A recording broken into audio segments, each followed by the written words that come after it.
intercéder pour les coupables. Mais bien-aimé Jésus, le seul et unique Sauveur, intercède encore aujourd'hui pour le coupable, pour toi, pour moi. L'accusateur, lui, est là pour nous détruire. Il n'apporte aucune solution à notre vie. Bien au contraire, il est celui qui veut abréger ta vie, c'est pas. Mais Dieu a un plan merveilleux pour toi. Qui dites-vous que je suis? Pourquoi aujourd'hui le monde va mal?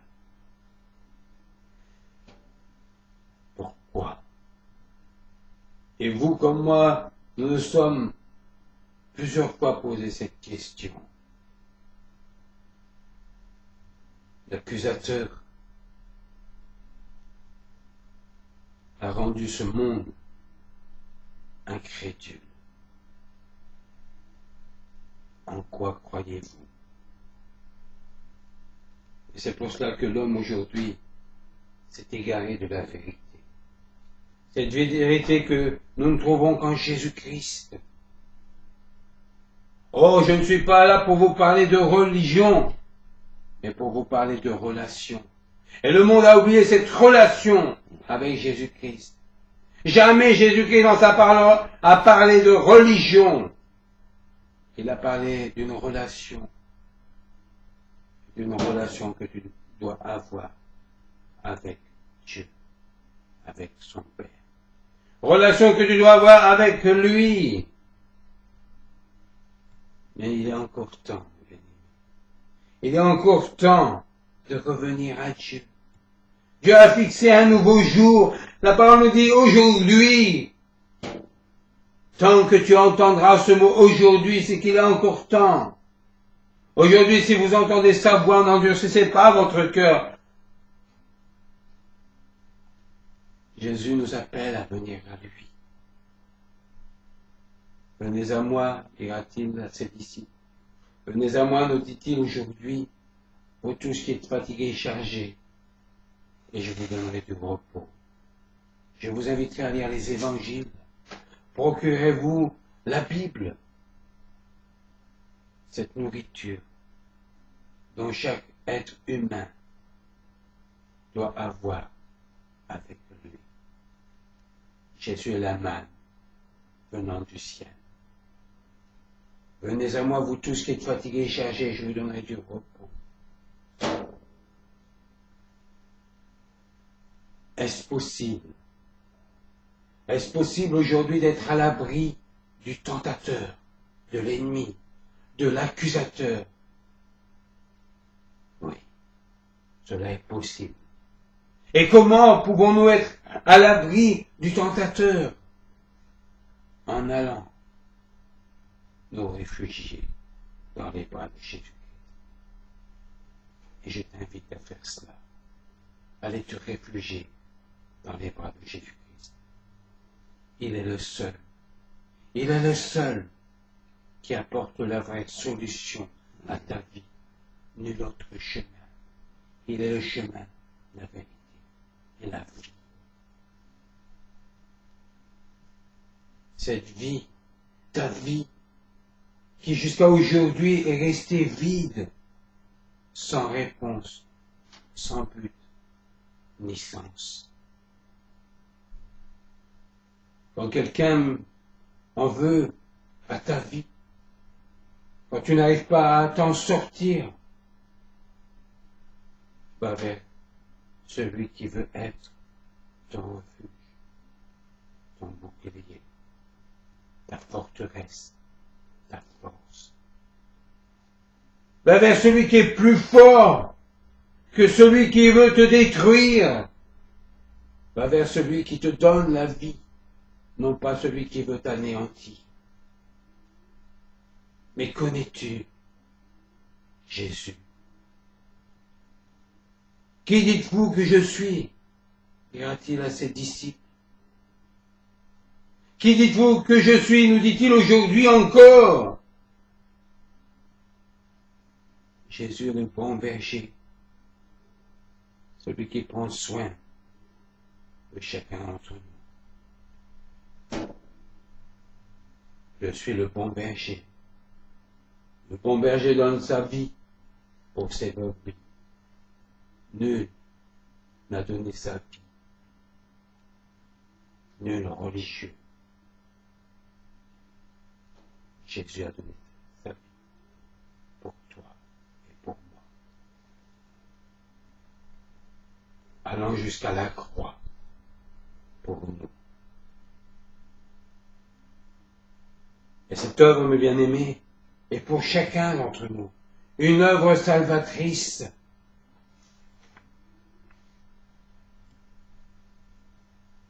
Et il est glorieusement ressuscité. Dieu a accompli sa parole. Les prophètes ont été accomplis en Jésus-Christ. Jésus est glorieusement ressuscité, confirmant ainsi toutes les Écritures. Il a anéanti les œuvres du malin. Satan a été vaincu. Il est vaincu. Et laisse-moi te dire ce matin, il n'y a plus d'emprise pour celui qui est en Jésus. Et si nous avons du mal à concevoir cela, mes bien-aimés, demandons l'aide au Saint-Esprit, son aide afin de nous dévoiler cette vérité et que les murs de cette prison où le diable nous a enfermés s'écroulent, que les écailles de nos yeux tombent. C'est le Saint-Esprit, le consolateur, nous dit la parole, qui nous fait comprendre les saintes Écritures. C'est le Saint-Esprit qui nous donne de comprendre cet immense bonheur, cet immense amour que nous trouvons en Jésus-Christ. Bien-aimés, c'est chacun d'entre nous que nous devions être crucifiés à la place de Jésus. Chacun d'entre nous sur cette croix, comme ces deux brigands. Eux ont reconnu leur force, en tout cas un a reconnu sa force.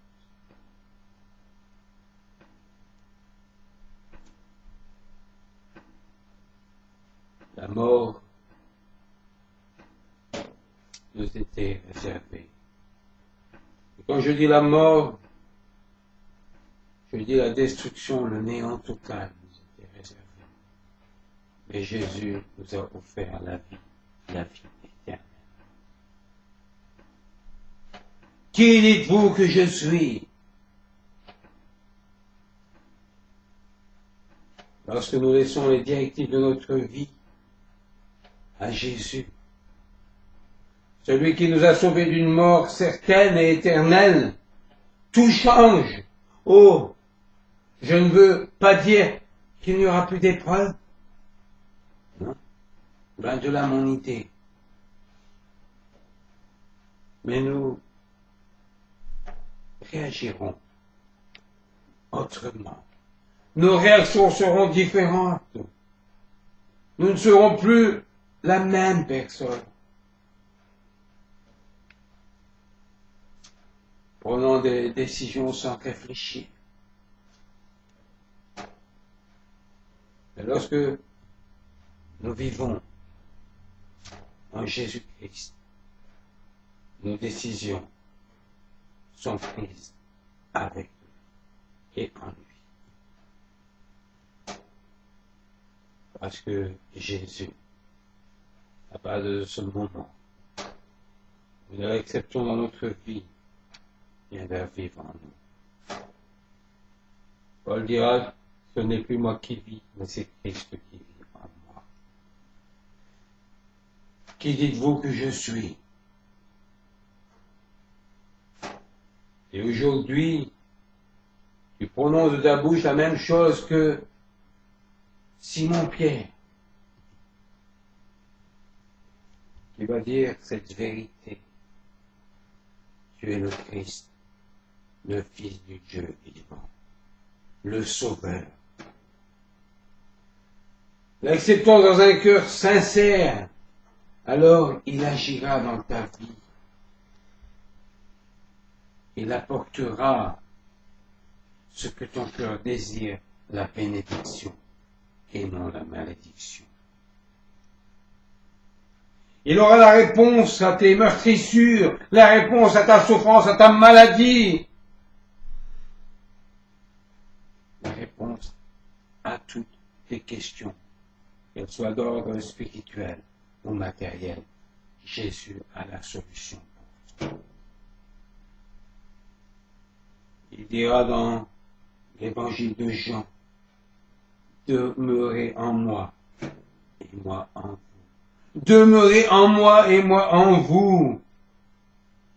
Et Paul dira aux Corinthiens, personne ne peut poser un autre fondement que celui qui a été posé, savoir Jésus-Christ. Amen. Qui dites-vous que je suis? Je te laisse cette question, plus profond de ton cœur, plus profond de ton esprit. Que Dieu vous bénisse. Qu'il bénisse sa parole.